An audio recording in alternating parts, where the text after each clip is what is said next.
Hello everyone, I'm Corbin and this is Plant Basics. In this episode, I will go through my 5 must-have easy houseplants. So the first plant on this list is the ZZ plant. These are really easy plants to care for, and I have 2 colors in my collection. I have the plain green one and I also have the Raven, which has darker foliage. They are really easy to care for because they can tolerate low light, especially places where not a lot of plants will grow, and they're also quite drought tolerant. So to give you an idea, I water my easy plants about once every 2 weeks, which puts them in a bit of a different class to a lot of other houseplants. And the reason for that is, of course, that they are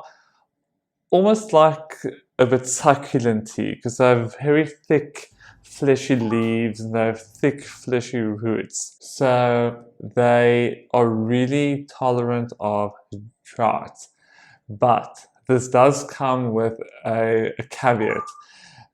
Because they are so drought tolerant, they are very prone to over watering. So that's why every time that you water your ZZ plant, always make sure that you empty out the cover pot or the drip tray and you don't allow any water to stand in the pot.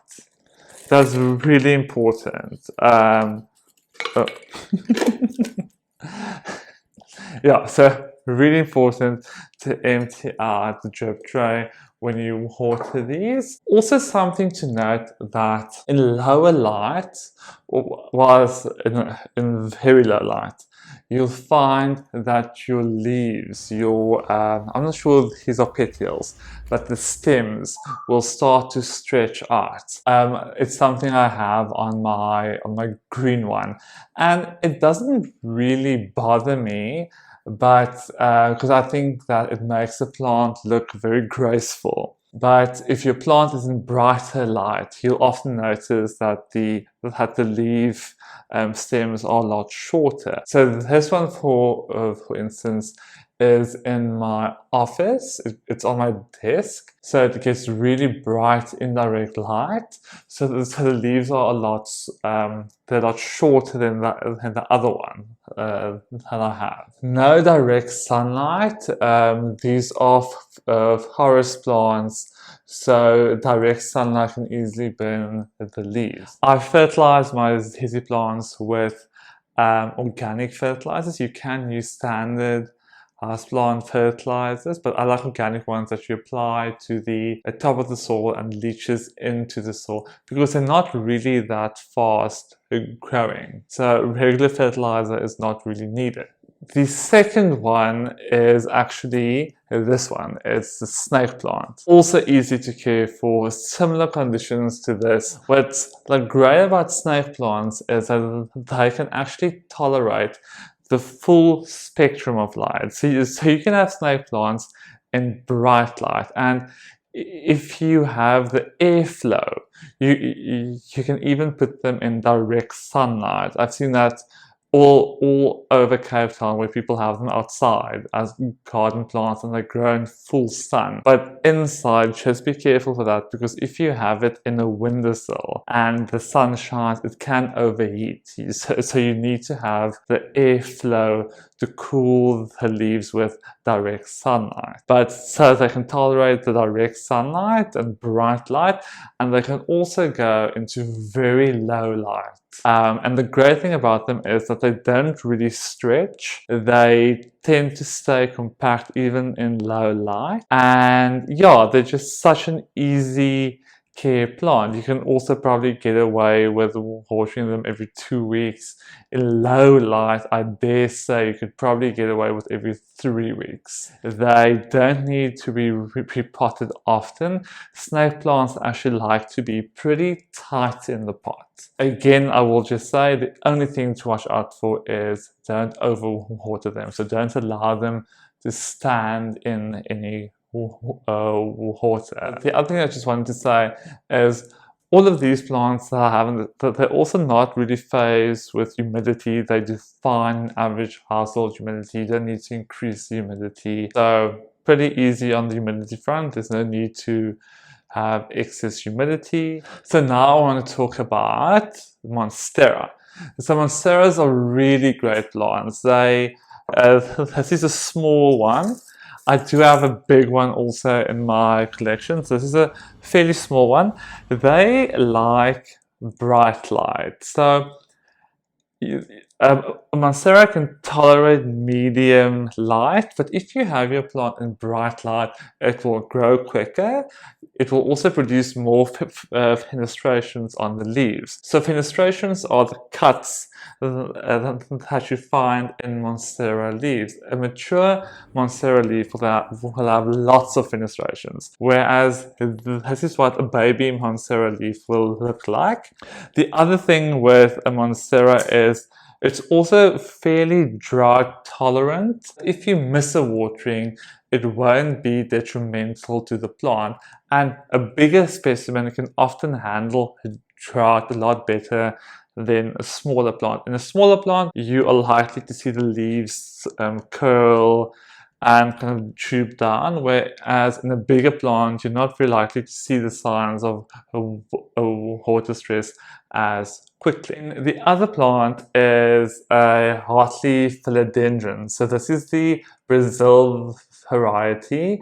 The other one that you have is the plain green one, where the leaves actually look like this. Really easy to care for, great for trailing down, so it's great on a shelf. Trailing down. There's one actually over here. I'm not sure if you can see it on camera. So they're great to trail down. They're also great if you want them to grow up. So they can look beautiful in a moss bowl. Yeah, easy to care for, drought tolerant.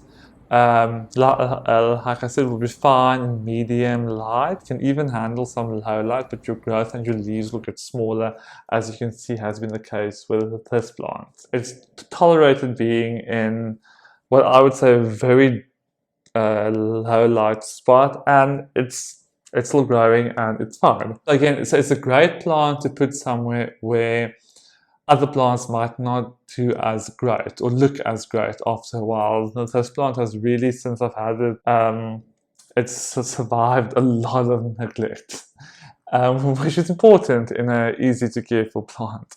The last plant on my list is Pothos. Pothos are just great indoor plants. They're great beginner plants also.